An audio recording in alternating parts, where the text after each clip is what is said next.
saciei. Em uma outra tradução, restaurarei o exausto e santificarei o enfraquecido. A palavra do Senhor vinda a nós nessa noite, trazida pelo profeta Jeremias, é uma palavra de ânimo aos nossos corações. Vivemos dias difíceis, dias trabalhosos, dias de inquietação extrema. Todos nós temos os nossos mais variados desafios. Existem desafios de ordem emocional, desafios de ordem financeira, desafios de ordem intelectual. São os mais variados desafios que chegam à porta de todo crente, de todo servo, de todo vaso de Deus. E esses desafios trazem com eles um poder terrível, que é o tema da pregação de hoje, o poder da pressão. Os desafios nos trazem uma pressão muito grande. A pressão na vida do crente tem como objetivo trabalhar o nosso caráter, elevar o nosso padrão de maturidade moral. O nosso Deus, ele é tão tremendo, que o nosso Deus sempre nos dá opções na vida. Deus não criou o mal, muito embora Isaías 41 diga que Deus cria o mal. A verdade ali é mal de calamidade, mas Deus deixou a potência para o mal estabelecida como fundamento, e isso prova o quanto Deus é Deus. Esse Deus, ele é tremendo e tão maravilhoso, que ele não nos programou como robôs, que ficassem a mercê do seu controle em tudo que fizéssemos, pensássemos. Não, esse Deus nos deu liberdade de ação, de decisão. O livre-arbítrio o Senhor nos deu. E como eu disse, Deus estabeleceu a potência do mal, mas não criou o mal. Deus não criou o diabo, Deus criou um anjo, deu-lhe o livre-arbítrio e estabeleceu a potência para o mal, o certo e o errado. Porque quando alguém tem a possibilidade de escolher entre o certo e o errado, e escolhe o errado, esse alguém elevou-se no seu padrão de moralidade, e esse alguém evidencia que o Deus que nós servimos é tremendo, e é um Deus de oportunidades. As pressões da vida tendem a nos fazer ter sempre que tomar decisões, e tomar decisão não é fácil. Já tem uma frase que diz que são as nossas decisões e não as nossas condições que definem o nosso futuro. Não são as nossas condições que definem o nosso futuro, são as nossas decisões. E se todos nós hoje pudéssemos fazer uma análise da nossa vida até agora, todos nós poderíamos pesar algumas coisas e perceberíamos com certa facilidade que hoje nós somos resultados das decisões tomadas há um ano atrás. Hoje nós colhemos as decisões que foram tomadas há 5 anos atrás, há 10 anos atrás. Porque na verdade a semeadura, ela pode até ter escolha, mas a colheita não tem escolha. Então todos nós somos fadados a ter que viver a consequência daquilo que decidimos, e as nossas decisões definem os nossos futuros. Mas graças a Deus que Deus está aqui nessa noite, e eu vejo uma página em branco para muito crente que veio adorar, uma página em branco da possibilidade, da potência para fazer uma nova história juntamente com Deus, um novo recomeço, um novo momento, uma nova mentalidade, uma possibilidade de fazer diferente. E se tudo não deu certo até agora, Deus está dizendo em alto e bom som nessa noite: não é o fim, não é ponto final, é reticências, é uma vírgula. Deus pode estar querendo dizer para alguém neste lugar: chegou o momento de dar certo, alinha o teu propósito com o meu, e tudo que tem planejado ao teu respeito acontecerá, e você vai viver a vida que vale a pena ser vivida nessa terra agora.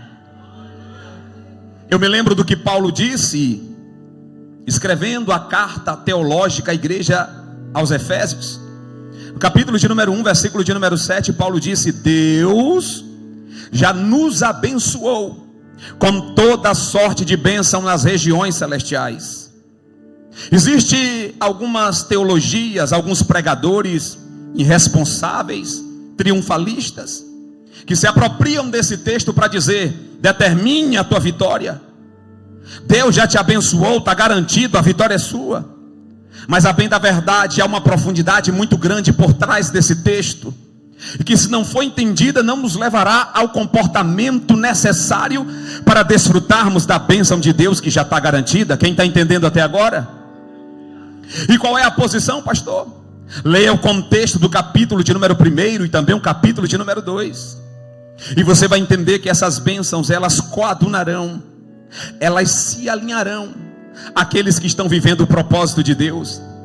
É mais ou menos assim: você se dispõe a viver o que Deus planejou para você, você se esmera para descobrir o que Deus quer que você faça nessa vida, e se desafia a não viver só para você mesmo, porque o contrário do evangelho é querer viver para si mesmo, é querer realizar os seus próprios interesses, é buscar a sua vontade, é se auto-priorizar e se auto-valorizar em detrimento dos demais. Isso é a contramão do verdadeiro evangelho.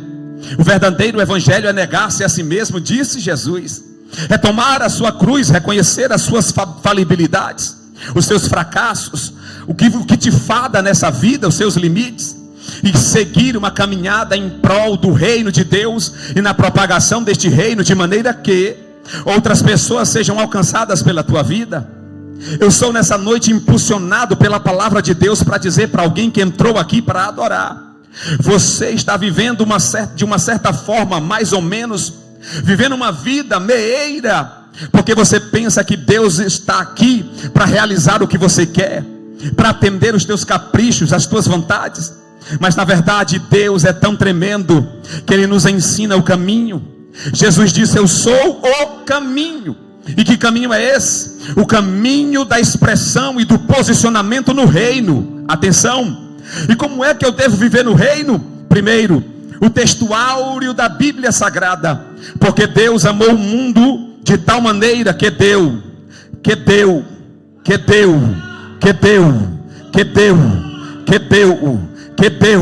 o seu único filho, o seu filho primogênito, para que todo aquele que nele crê não pereça, mas tenha a vida eterna. O segredo do reino e o caminho proposto por Cristo é um caminho de entrega, é um caminho na contramão de uma vida egocêntrica, egoísta, particular, de intenções próprias e apenas de intenções individualistas. O reino de Deus é tremendo, porque Deus é tão maravilhoso que Ele deixa claro a sua digital na manifestação desse reino. Ele entregou o seu filho para que todo aquele que nele crê não pereça, mas tenha vida eterna. Então o segredo é doação, e a digital de Deus está na natureza. Tudo que você olha na natureza tem a digital de Deus. Se você olhar um pé de manga, o pé de manga não se alimenta da manga que produz, mas serve aos pássaros, serve a nós. Se você olhar uma flor bela em um campo, nenhuma flor vai inalar o seu próprio perfume, mas o perfume da flor está posto para que outros sintam, para que as abelhas polinizem, criem o doce mel, e você possa dar para sua amada aquele buquê de flores maravilhosos, produto da digital de Deus na natureza. Os rios não bebem as suas próprias águas. O rio produz água para matar a sede dos animais, das aves do céu e dos seres humanos. Tudo na natureza é doação, tudo da natureza é entrega. Agora, pastor, eu não estou entendendo nada. O Senhor começou a falar de pressão e agora está falando de posicionamento. É que Deus, para provocar em nós o posicionamento que Ele espera, Ele nos traz pressão. Se não tiver pressão, não haverá o posicionamento que Deus espera de você. Os diamantes são lindos, são maravilhosos, são brilhantes, mas são as pedras que mais passam por pressão na natureza. Um diamante brilhante com um valor inestimável é produto de um processo de extrema pressão.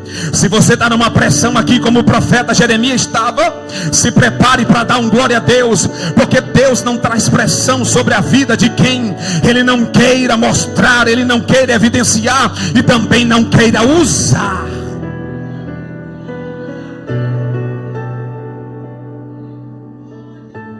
Eu vou começar aqui a pregação agora.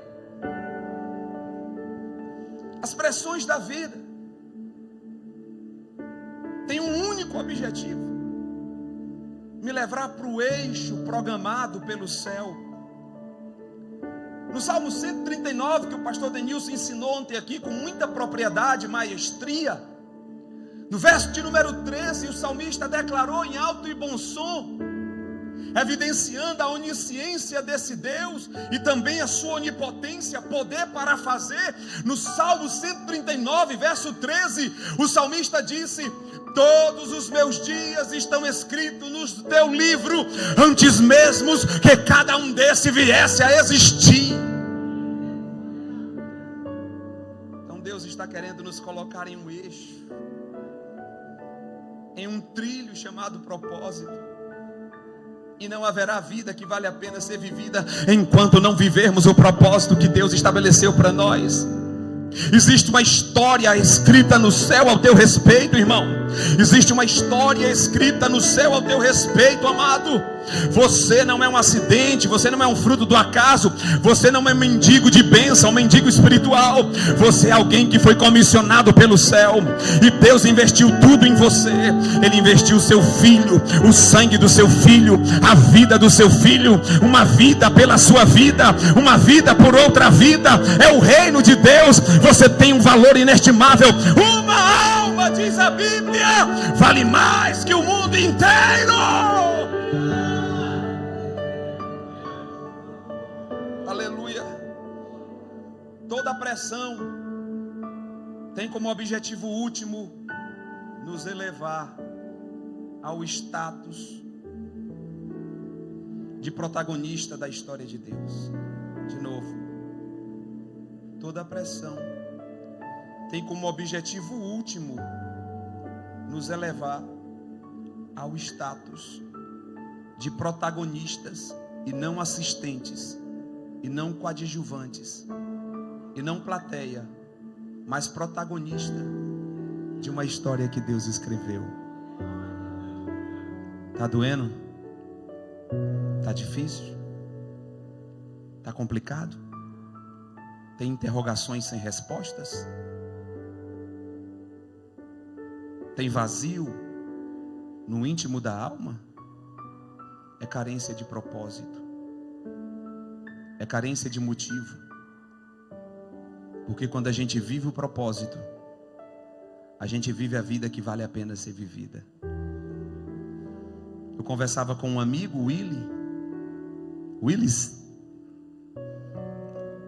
Wesley, na sexta-feira, e ele disse: pastor, estou aqui por isso. E eu disse: Wesley, por que de fato você está aqui? Por que de fato você vai para outra proposta? Qual é o plano? Porque eu tenho certeza que não é só euro, não é só dólar, não é só libra esterlina. Tem um plano maior. Repousa essa mão de profeta no ombro do irmão e diga para ele: existe um plano maior do que as tuas vontades, prioridades, carências. Deus, o autor da tua vida, definiu, projetou um plano maior de que qualquer outra realização que essa vida possa dar. Diga: esse aperto é só para te fazer entender que existe um plano maior sobre a tua vida. E esse Deus que investiu tanto em você não se conforma com pensamentos medíocres, pensamentos só de sobrevivência. Eu disse na aula teológica hoje pela manhã aqui que você que está num quarto deve ser doido, maluco. Você deve pensar: Deus, se for o teu propósito que eu compre uma casa em Portugal, começa a mover o céu. Sabe por quê? Porque eu quero viver o teu propósito nessa terra. Senhor, eu não sou um acidente, eu não sou um fruto do acaso, eu não sou um miserável, eu não sou alguém digno de pena. Eu sou alguém que está próximo, prestes a descobrir o propósito e receber como resultado, financiamento desse propósito, o que Paulo declarou em Efésios 1:7: as bênçãos já estão liberadas, as bênçãos já estão liberadas. À medida que você anda o propósito, uma bênção para financiar o mesmo é liberada.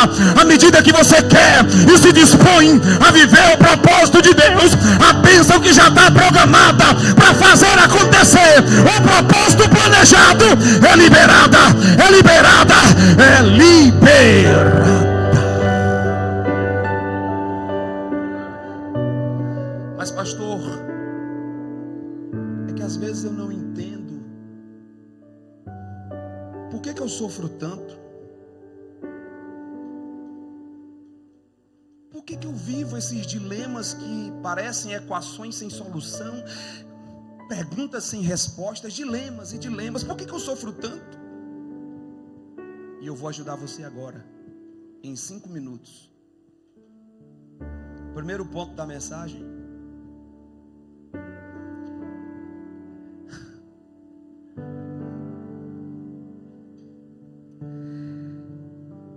é que a pressão te leva a olhar para dentro de você. Sem pressão você nunca vai desenvolver essa lente de olhar para dentro de você. A pressão desfoca os outros e te faz olhar para dentro de você.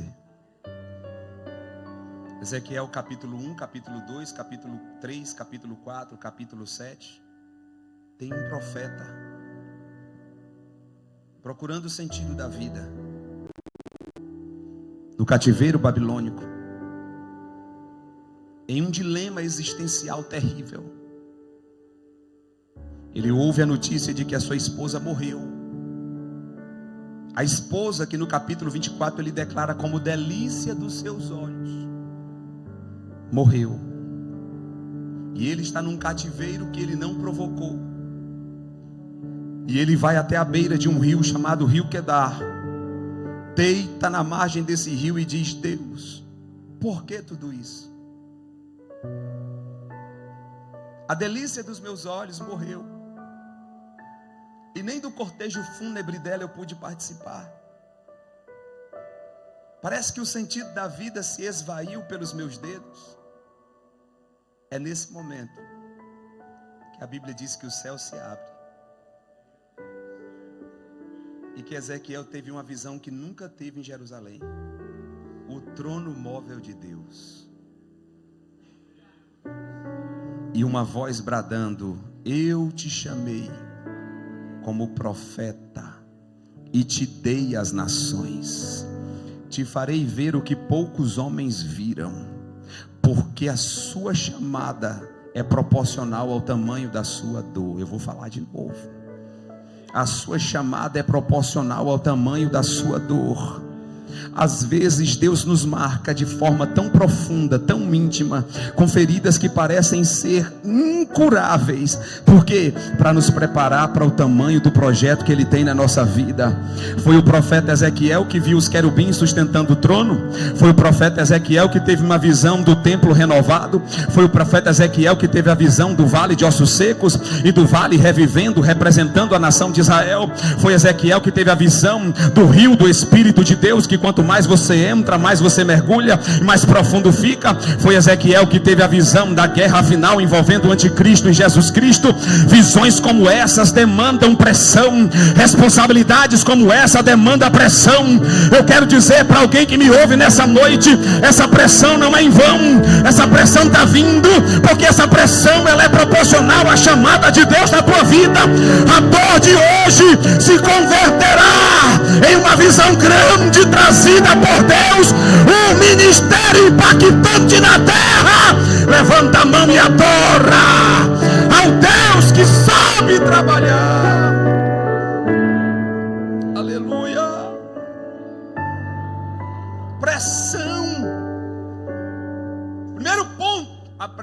me faz olhar para dentro de mim. Quem eu sou? Por que eu? Por que eu estou aqui? Por que eu nasci? Qual o motivo da minha existência? Quem já fez essas perguntas? São as grandes perguntas da vida. Por que eu estou aqui? Qual o motivo da minha existência? Por que Deus me fez? E Deus está dizendo nessa noite: eu quero responder cada um dos teus dilemas. Eu quero te socorrer nessa demanda infeliz, infernal. Eu quero ser o teu amigo próximo. Eu quero ser o teu paráclito. João 16, aquele que está ao lado e não abandona, aquele que fica perto. E quando as palavras faltar nos teus lábios, e quando você não tiver mais o que dizer, eu vou gemer por você, com gemidos inexprimíveis. Eu quero pegar na tua mão, e eu quero dizer para você que existe um propósito muito grande, muito nobre da tua existência. Você não foi criado para ser um sofredor qualquer, um sofredor contumaz. Você foi criado para um grande propósito. Está claro diante do teu Deus, mas tem que estar claro diante de você. E enquanto não ficar claro o suficiente, eu vou pressionar. Meu Deus, aleluia.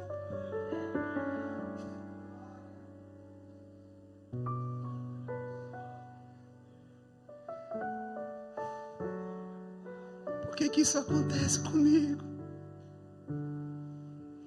Deus não quer lipe-lupe, o leãozinho e a hieninha. Ó vida, ó dia, ó azar. Deus quer doadores. Doadores. Doadores. Deus quer que você entre pelaquela porta com intrepidez. Pode estar quebrado, pode estar esmiuçado, pode estar com porta fechada, pode estar com armário vazio, pode estar com geladeira só com água das águas, pode estar daquele jeito, mas Deus quer que você se enxergue de uma forma diferente. Deus quer que você se enxergue como um potencializador do reino, alguém que carrega uma chamada, alguém que carrega a solução. E eu te dou uma notícia nessa noite, uma dica da parte do céu: quanto mais você precisar de uma palavra, procure alguém para dar uma palavra, e você vai ver o poder do reino, o mistério do reino acontecendo dentro de você. Olhe para você mesmo e mude a ótica.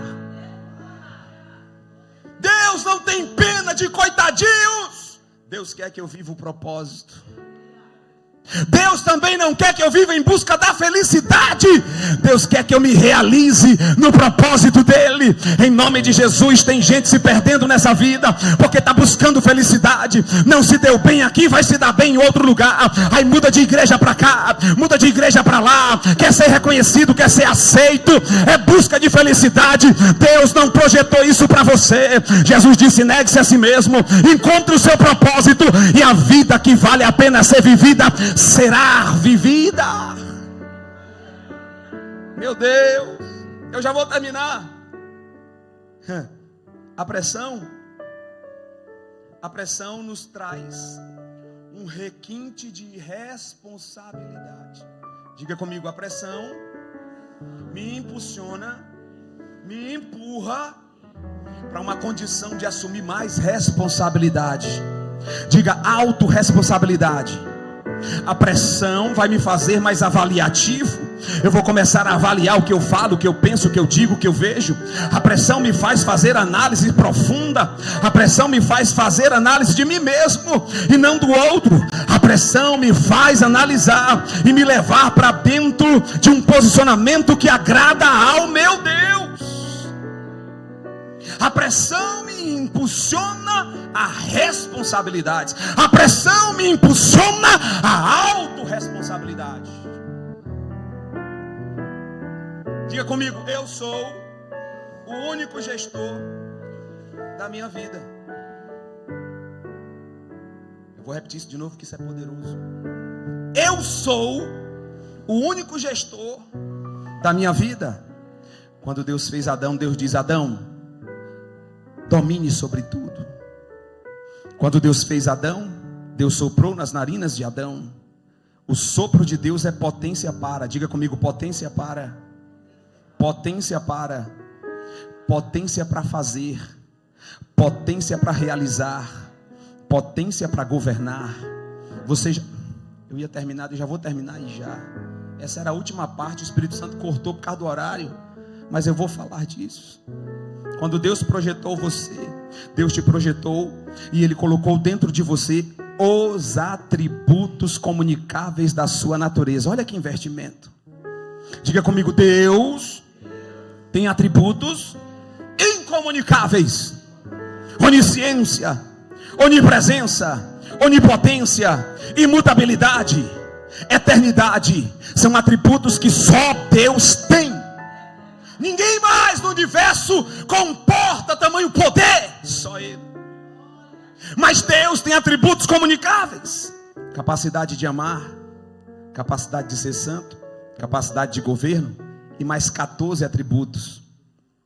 E todos esses atributos Deus transferiu. Eu queria chamar um homem aqui, eu chamar o pastor Paulo. Chega aqui, Adão. Eu já vou terminar, eu já atropelei a mensagem. Eu tinha 3 pontos aqui poderosíssimos, mas eu já vou tirar para a conclusão. Chega aqui, pastor Paulo. Paulo é o Adãozão, criado por Deus, como diz o Cláudio Duarte, felizão, até Deus fazer a mulher.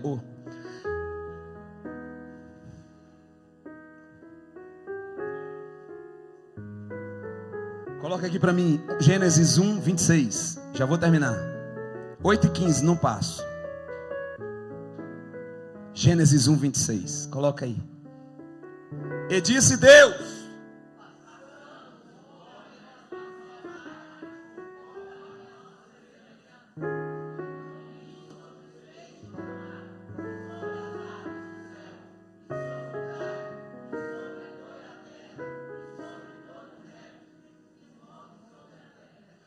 Gênesis 2:7. 2:7. Aleluia. Já vamos ter.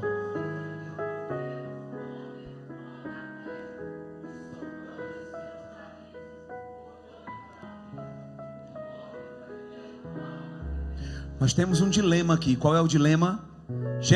Deus criou o homem em Gênesis 1:26 ou em Gênesis 2:7? Em Gênesis 1:26, Deus formou o homem do pó e soprou nas suas narinas o fôlego Gênesis 2:7, né? E o homem passou a ser feito alma.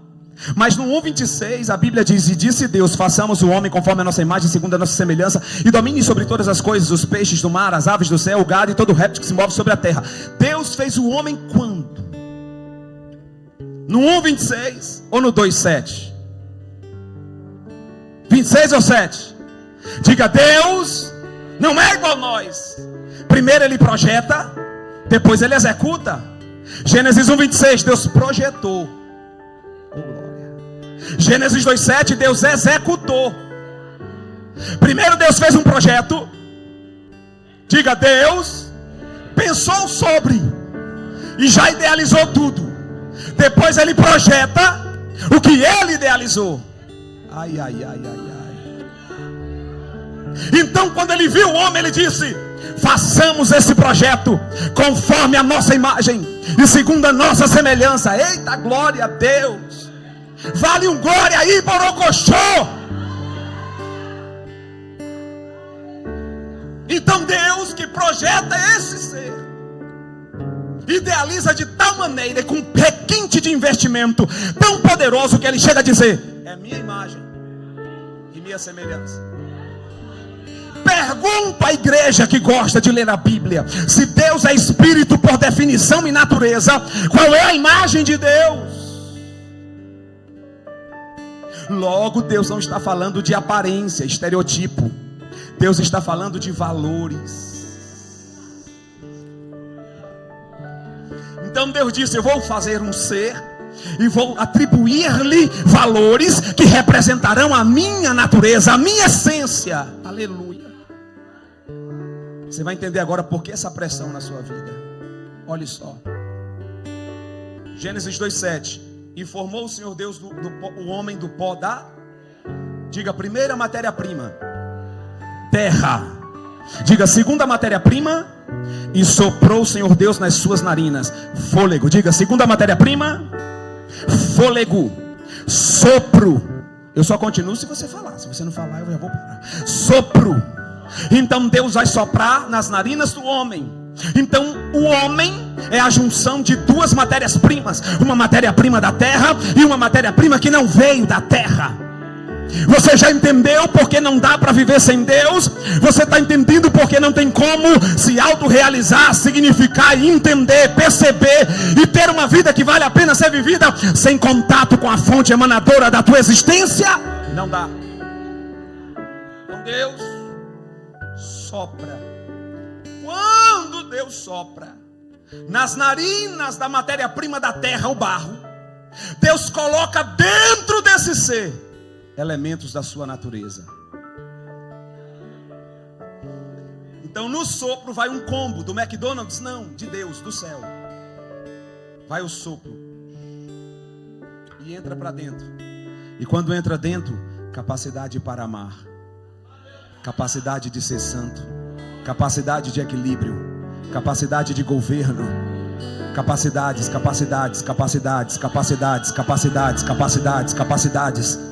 Deus está dizendo: você é feliz em você mesmo, você não precisa de mais nada. O meu projeto para você é esse: você é feliz em você mesmo, você não precisa de mais nada. O projeto original de Deus é este. Qual é o projeto original de Deus para mim? Tudo começa em você e tudo termina em você. Para de terceirizar a responsabilidade. Essa pressão está aí para fazer você olhar para dentro de você. Você carrega potências que não é da terra, e Deus não quer perder esse potencial. Agora olhe para cá. O que Deus disse para Adão? Domine sobre todas as coisas. Diga coisas. Tudo que está ao meu redor deve estar no meu raio de governo. Nada pode me governar.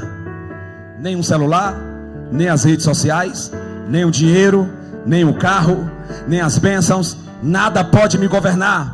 O projeto original é governe sobre todas as. Só que essa palavra no original também pode ser usada para a própria pessoa. Ela nunca pode ser usada para governar outro ser. Deus não me projetou, não te projetou para suplantar outra pessoa. Deus me projetou para governar a mim mesmo e governar as coisas ao meu redor. O pecado foi que fez homens governarem outros homens, subjugarem outros homens, escravizarem outros homens. É produto do pecado. Mas Deus, no projeto original, não. Deus disse: governe a você mesmo, governe as coisas e esteja apto à felicidade. Diga comigo nessa noite: felicidade é isso. Tudo começa em você, tudo termina em você. Vou concluir agora, para terminar agora. Você aguenta mais 2 minutos?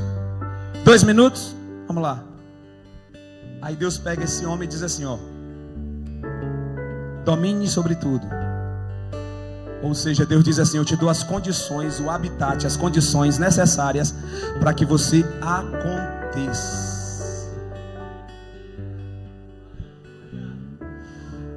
Então, um Deus doador está criando um ser à sua imagem, que é uma réplica, cuidado, uma réplica da imagem de Deus, que também é doa.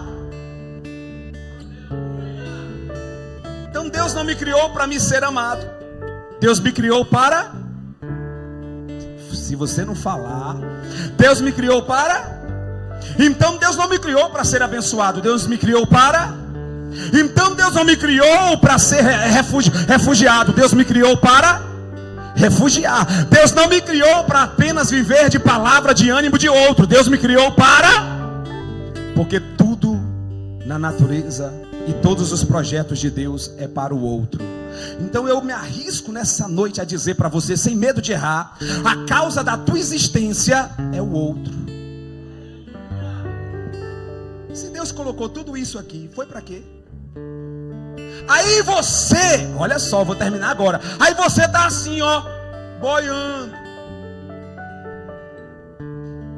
Cadê o meu? Me dá. Quem vai me dar? Eu vim pro culto para receber. Eu quero. Boiando na vida, cheio de pó potências de Deus dentro de você, cheio de capacidade para, boiando, vazio, choroso. E Deus olhando lá de cima e diz: tanto investimento, pressão, pressão, pressão, pressão. Eu vou dar pressão. Para que a pressão, Senhor? Para você botar para fora o investimento que eu já coloquei dentro. Para você botar para fora o investimento que já está dentro. Ei, você não precisa de uma palavrinha, de uma amiguinha, palavrinha de ânimo, ombrozinho de um amiguinho de ombro para sobreviver. Não, você precisa fazer acontecer. Diga: eu sou doador, eu sou agente do céu.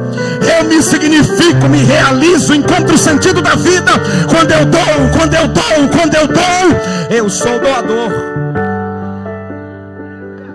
Meu Deus. Então o Senhor Paulo está aqui para abençoar. Aí vem o segredo do reino. Qual é o segredo do reino? Quanto mais você dá.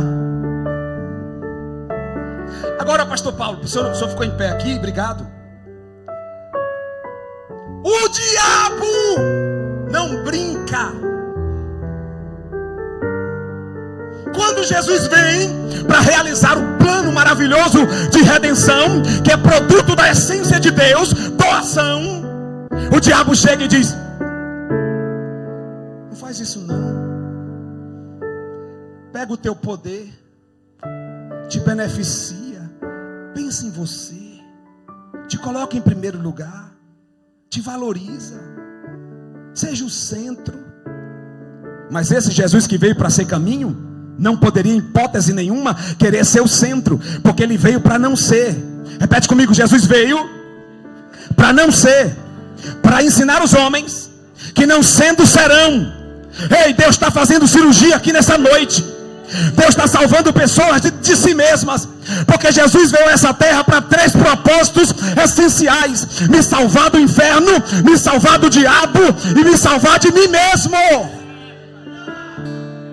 Deus está salvando gente de si mesmo aqui. É muito eu, é muito eu, é muito eu. Aí o diabo chega tentando deturpar o projeto de Deus, transforma pedras em pães e te beneficia. Jesus disse para o diabo: nem só de pão viverá o homem. Em outras palavras, a potência que está aqui dentro não é para mim. Nada do que Deus te deu, nada do que Deus te deu, nada do que Deus te deu é para você, é tudo para o outro. Uma vez eu estava estudando teologia e eu ficava todas as noites estudando teologia. E o meu curso era de segunda a sexta, toda noite eu dizia: Deus, para que isso? Um dia eu fui para um culto como esse, uma velhinha chegou para mim e disse assim: tudo que Deus está te dando não é para você, é para o outro.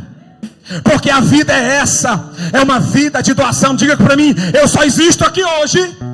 Diga comigo: eu só existo aqui hoje por causa do outro. O diabo tentou frustrar e Jesus falou assim, em outras palavras: o meu poder não pode ser usado para benefício próprio. De novo: o meu poder não pode ser usado para benefício próprio. Mas lá na frente, em Mateus 16, pregou o dia inteiro para uma multidão. A multidão está com fome. Aí ele diz: chegou a hora de usar o poder. Por quê? Porque a tônica do céu é doação, é entrega. Aí ele diz: alguém tem alguma coisa? Eu não estou perguntando se é muito, eu só quero saber se tem. Eu vou perguntar de novo. Eu não estou perguntando se é muito, eu só quero saber se tem. Tem alguma coisa aí? Alguém tem alguma coisa? Aleluia. O menino estava com um negócio que não dava nem para ele, mas entrou no trilho do propósito do reino. Como? Entregando. Diga: entregando. Porque Deus, quando Ele pede o que você tem, não é para tirar de você o que você tem, é para dar para você o que você ainda não tem. Quando Deus pede, eu vou repetir de novo. Quando Deus pede de você o que você tem, não é para tirar de você o que você tem, para te abater, te humilhar, não. É para te dar o que você ainda não tem.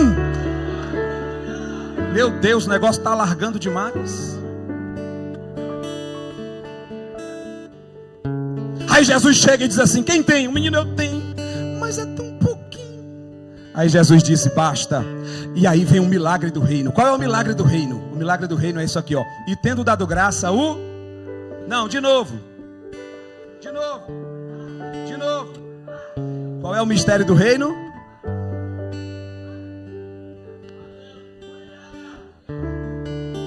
Deus está te provocando. Eu abro aspas, pastor Paulo, obrigado, pastor Paulo, já terminei, obrigado. Deus está te provocando aqui. Deus te trouxe nessa noite para dizer aos teus ouvidos em alto e bom som: eu estou te provocando. Eu estou te pressionando para provocar você. É de propósito essa pressão. Para que, Deus? Para que você venha acontecer, para que você venha fluir, para que você faça valer a pena, para que você coloque para fora o que eu já coloquei dentro de você. Você não é normal, você não é comum. Deus está te provocando. Paulo e Silas preso, não tem mais nada. Tem sim, podemos cantar. Para Josué, Deus disse: Josué, meu servo Moisés é morto, levanta tu, é com você agora. A pressão vem para você botar para fora o que Deus planejou dentro de você. Bate no peito nessa noite, bate no peito e diga: aqui dentro de mim tem uma bomba atômica. Aqui dentro de mim tem uma potência que nem eu mesmo sei o tamanho do que tem. Diga: e Deus é tão pedagógico, é tão maravilhoso, que está me pressionando. Ai, ai, ai. Fique de pé. Só quem está sendo pressionado por Deus. Quem está mais ou menos, quem está de boa, fique tranquilo. Mas quem está pressionado, está sob pressão, é. Segura na mão desse irmão que está do teu lado e diga para ele: se você está sob pressão,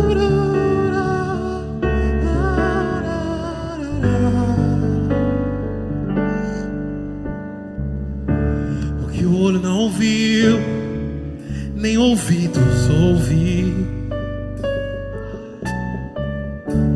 é o que Deus tem preparado para você.